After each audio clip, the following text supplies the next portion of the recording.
Salut à tous. Bienvenue sur la chaîne. Si vous aimez l'histoire biblique, l'archéologie et les découvertes incroyables, vous êtes au bon endroit. Avant de commencer, n'oubliez pas de liker la vidéo, de vous abonner et d'activer la cloche de notification pour ne jamais manquer une nouvelle vidéo. Et bien sûr, partagez cela avec vos amis et votre famille, car ce que nous allons révéler est tout simplement époustouflant. Dans la première partie, nous avons découvert certaines des découvertes bibliques les plus étonnantes, des villes perdues aux inscriptions cachées, en passant par des artefacts mystérieux qui se connectent directement aux Écritures. Mais voici la chose, il y a encore tellement plus à découvrir. Vous êtes-vous déjà demandé, quels autres sites anciens pourraient confirmer les récits bibliques? Y a-t-il encore plus de preuves cachées attendant d'être découvertes? Comment ces découvertes changent-elles notre compréhension de l'histoire biblique? Commentez ci-dessous. Quelle a été la découverte la plus surprenante de la première partie? Et qu'espérez-vous apprendre dans ce nouvel épisode? Préparez-vous, car dans la deuxième partie, nous allons creuser encore plus profondément, avec de nouvelles découvertes qui pourraient remettre en question ce que nous pensions savoir sur les civilisations anciennes et les récits bibliques. Commençons ce nouveau voyage dans l'histoire et la foi. Prudence dans les affirmations archéologiques, l'importance de la validation scientifique. En archéologie, tout n'est pas toujours ce qu'il semble être. Bien que les nouvelles découvertes puissent être excitantes, l'histoire a montré que se précipiter pour annoncer des découvertes sans validation appropriée peut conduire à de graves erreurs. Les chercheurs doivent suivre des méthodes scientifiques strictes pour éviter la désinformation. Pourquoi les affirmations archéologiques nécessitent-elles de la prudence? Intégrité scientifique. Chaque découverte doit passer par une évaluation par les pairs et une analyse en laboratoire pour confirmer son authenticité. Risque de désinformation. Les annonces prématurées peuvent conduire à des conclusions erronées, trompant à la fois les universitaires et le public. Dommage à la réputation. Certains archéologues ont vu leur carrière ruinée en raison de déclarations hâtives qui ont ensuite été réfutées. Le cas de la fausse inscription de Darius. Un randonneur a trouvé un tesson de poterie avec des lettres hébraïques et l'a apporté à des experts. Au début, les spécialistes ont cru qu'il contenait une inscription du VIe siècle avant Jésus-Christ faisant référence au roi Darius. Les médias ont rapidement diffusé la nouvelle, la qualifiant de découverte biblique majeure. Cependant, une professeure a ensuite reconnu que l'écriture était quelque chose qu'elle avait créé pour une démonstration en classe. Cette erreur aurait pu être évitée avec des tests appropriés avant de rendre la découverte publique. Comment les experts vérifient les découvertes? Pour confirmer l'authenticité, les archéologues utilisent des techniques scientifiques telles que coche-caractère gras, analyse de la patine, examiner la couche de matière organique accumulée sur les artefacts au fil des siècles, coche-caractère gras, test de thermoluminescence, déterminer la dernière fois que les céramiques ont été exposées à des températures élevées, coche-caractère gras, datation au carbone 14, mesurer les restes organiques pour établir des chronologies historiques. Réflexion finale. Ce qu'a rappelle l'importance de la patience en archéologie. Chaque affirmation doit être soigneusement étudiée pour s'assurer que la vérité, et non l'excitation, guide les découvertes historiques. Méthode scientifique en archéologie, comment les découvertes sont vérifiées. L'archéologie ne se limite pas à déterrer des artefacts anciens. C'est une science précise qui s'appuie sur des techniques avancées pour confirmer l'authenticité des découvertes. Les avancées technologiques récentes ont révolutionné la façon dont nous datons et analysons les objets anciens, aidant à séparer les faits de la fiction. L'évolution des techniques de datation. Pendant des années, la datation des artefacts reposait sur l'analyse du carbone 14, qui mesure la décomposition des matériaux organiques pour estimer leur âge. Cependant, cette méthode a des limites, notamment pour dater des objets exposés au feu ou à des conditions extrêmes.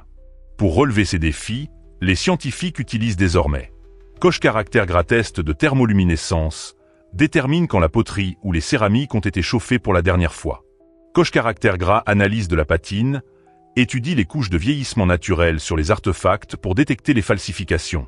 Coche-caractère gras, datation archéomagnétique, mesure les propriétés magnétiques des matériaux brûlés pour déterminer leur âge et leur origine.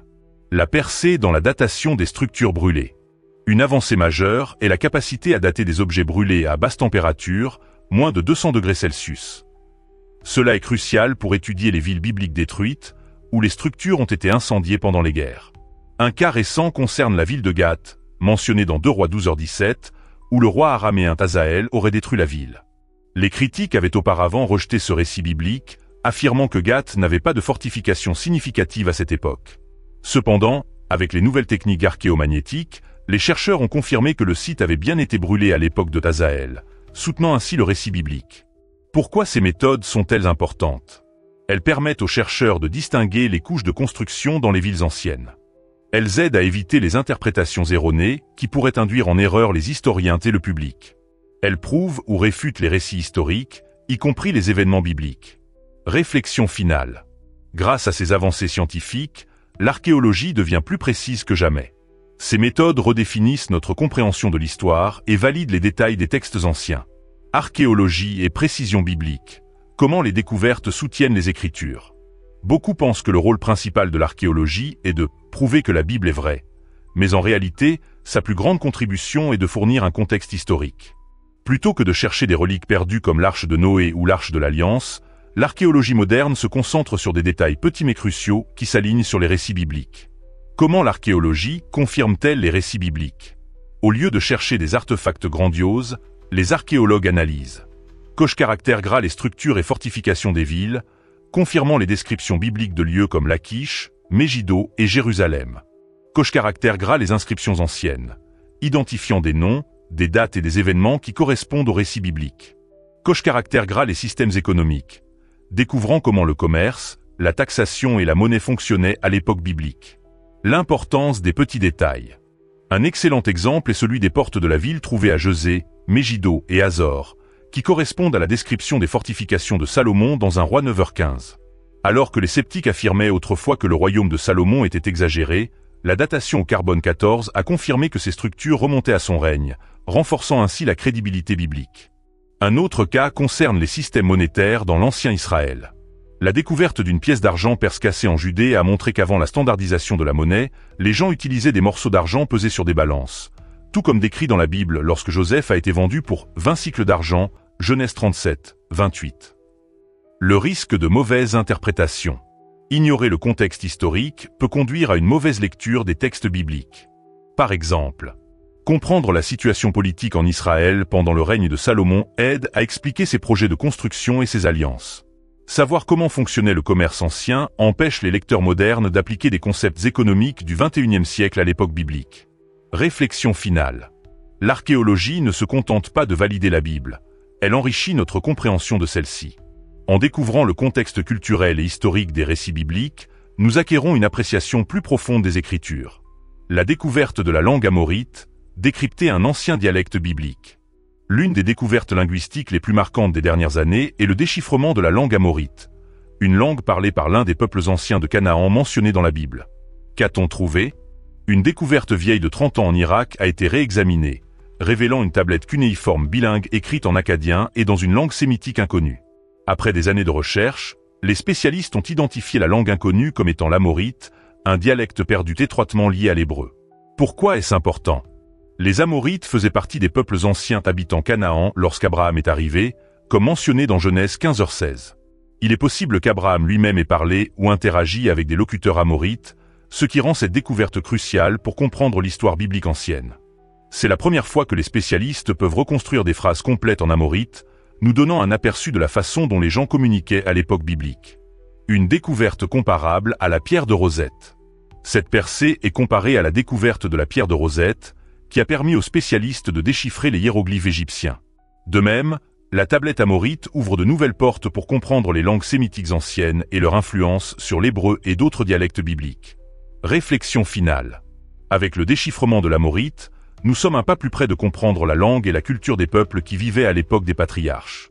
Alors que davantage de tablettes et d'inscriptions sont analysées, nous pourrions bientôt découvrir encore plus de liens entre les langues anciennes et la Bible. Comparaison avec la pierre de Rosette. Une percée linguistique pour les études bibliques. La récente découverte de la langue amorite est saluée comme un tournant dans l'archéologie biblique, comparable à la pierre de Rosette par son importance. Tout comme la pierre de Rosette a permis de déchiffrer les hiéroglyphes égyptiens, cette nouvelle inscription amorite déverrouille une ancienne langue sémitique qui était auparavant inconnue. 1. Pourquoi cette découverte est-elle si importante? La tablette trouvée en Irak contenait à la fois de l'akkadien et de l'amorite, permettant aux spécialistes de décoder des phrases complètes en amorite pour la première fois. Les Amorites étaient l'un des groupes dominants en Canaan, ce qui signifie que leur langue a pu influencer l'hébreu ancien. Cette découverte fournit un lien linguistique direct entre des figures bibliques comme Abraham et les populations locales de Canaan. 2. En quoi cela ressemble-t-il à la pierre de Rosette? La pierre de Rosette, trouvée en 1799, contenait le même texte écrit dans 3 langues, les hiéroglyphes égyptiens, l'écriture démotique et le grec, permettant aux spécialistes de décoder l'égyptien ancien. La tablette amorite, bien que moins célèbre, a un impact similaire. Elle permet aux chercheurs de reconstruire une ancienne langue perdue depuis des millénaires. Cela redéfinit notre compréhension de l'environnement linguistique et culturel du monde biblique. 3. Et ensuite, les spécialistes analysent désormais davantage de textes anciens pour trouver d'autres inscriptions amorites. Cela pourrait conduire à de nouvelles interprétations des noms, lieux et événements bibliques basés sur des connexions linguistiques. Comprendre comment l'amorite a influencé l'hébreu pourrait aider à clarifier des passages difficiles de la Bible. Réflexion finale. Cette découverte est un énorme pas en avant dans les études bibliques, car elle nous rapproche de la compréhension de la façon dont les gens de l'ancien Canaan communiquaient et enregistraient l'histoire. Avec plus de recherches, nous pourrions bientôt découvrir des connexions encore plus profondes entre les langues de la Bible et les cultures environnantes. L'importance de l'archéologie dans la foi et l'histoire.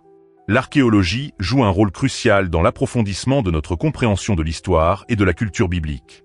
Beaucoup supposent que sa fonction principale est de prouver la Bible, mais sa véritable valeur réside dans la contextualisation des événements bibliques, nous aidant à voir comment et pourquoi les choses se sont passées comme elles l'ont fait. L'archéologie confirme plus que des noms et des dates. Alors que certaines découvertes confirment des personnes, des lieux et des événements spécifiques mentionnés dans les Écritures, l'archéologie coche-caractère gras révèle des structures culturelles et sociétales qui nous aident à interpréter correctement les textes bibliques. Coche-caractère gras démontre que la Bible n'est pas purement mythique. Coche-caractère gras met en lumière des civilisations oubliées qui ont interagi avec Israël. Exemple, le rôle du contexte dans l'interprétation biblique. 80% de la Bible est composée d'informations historiques, culturelles et géographiques, tandis que seulement 20% est doctrinal. Sans connaissance historique, les gens risquent de mal interpréter les enseignements bibliques en se basant sur des perspectives modernes. Exemple, comprendre les coutumes juives anciennes aide à clarifier les actions et les paroles de Jésus dans les évangiles. Le danger d'ignorer les preuves archéologiques. Certains critiques rejettent les récits bibliques comme des mythes simplement parce que les preuves n'avaient pas encore été trouvées. Cependant, encore et encore, de nouvelles découvertes confirment ce qui était autrefois mis en doute. Exemple, des villes comme Ninive et Jéricho étaient autrefois considérées comme fictives, jusqu'à ce que l'archéologie prouve leur existence. Réflexion finale. L'archéologie ne se contente pas de valider la Bible, elle la rend vivante. En découvrant des vérités historiques, elle aide les croyants et les historiens à mieux comprendre le monde de la Bible. Conclusion. Restez à l'écoute pour plus de découvertes incroyables. Waouh! Quel voyage à travers l'histoire, la foi et l'archéologie. Nous avons découvert des villes perdues, des inscriptions anciennes et des découvertes révolutionnaires qui donnent vie à la Bible comme jamais auparavant. Mais devinez quoi? Ce n'est que le début. Il y a encore tant de mystères à révéler. Et avec chaque nouvelle excavation, nous nous rapprochons de la compréhension du passé. Quels autres secrets bibliques pourraient être enfouis sous les sables du temps? Quels artefacts perdus pourraient confirmer des événements anciens? Vous ne voudrez pas manquer ce qui vient ensuite. Coche-caractère gras si vous avez aimé cette vidéo, n'oubliez pas de la liker. Cela nous aide à atteindre plus de personnes qui aiment l'histoire et l'archéologie biblique. Partagez cela avec vos amis et votre famille. Faisons découvrir ensemble l'excitation de l'histoire réelle. Laissez un commentaire ci-dessous. Quelle découverte vous a le plus émerveillé?